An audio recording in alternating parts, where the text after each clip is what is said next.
38-те припадници на еврејската секта Лев Тахор не може да најдат ниту ден мир во Македонија, која се фали со традиционална гостопримливост и толеранција. Групата која се облекува традиционално и практикува ортодоксна вера, за 10 дена мирот го побара во трет град во државата. Најдоа сместување во хотел во близина на Охрид, но неколку локални жители веќе почна да шират параноја низ локалните медиуми по социјалните мрежи. Не знам што е чудно. Група американски жители бараа престои и договоривме. Медиумите прават проблеми, иако Охрид е туристичко место во кое има традиционална гостопримливост.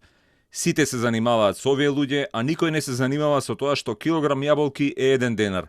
Проблемите во местото ги прават двајца пијаници, а јас како верник почитувам секоја вера.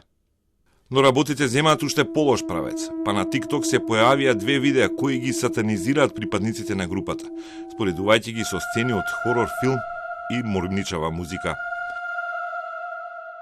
Видеата на профилот, под име Мујо, биле прегледани околу 500 милион пати. Од Комисијата за заштита од дискриминација, која отвори постапка по собствена иницијатива, вела дека станува збор за говор на омраза, што треба да го гони обвинителството.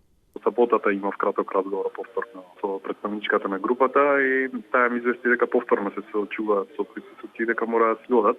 Но веќе делата, говорот на омраза и делата од омраза кои се случија веќе ги надминуваат нашите ингеренции. Тоа е предмет на кривично-правна материја. Ги следевме и известувањата медиумите на социјалните и традиционалните медиуми. Начинот на кој што беше известувано генерираше, поттикнуваше говор на омраза, кој очигледно е длабоко темелен во нашето општество. Македонија станува загрижувачка затоа што се појавуваат тешки облици на антисемитизам, например, нешто што во новата историја во Македонија не било забележано. Василев изјави дека дискриминацијата се истражува во 2 скопски хотели кои ги букирале како гости припадниците на групата Лев Тахор, но потоа ги буткале назад на хотелските врати и им ги вратиле парите.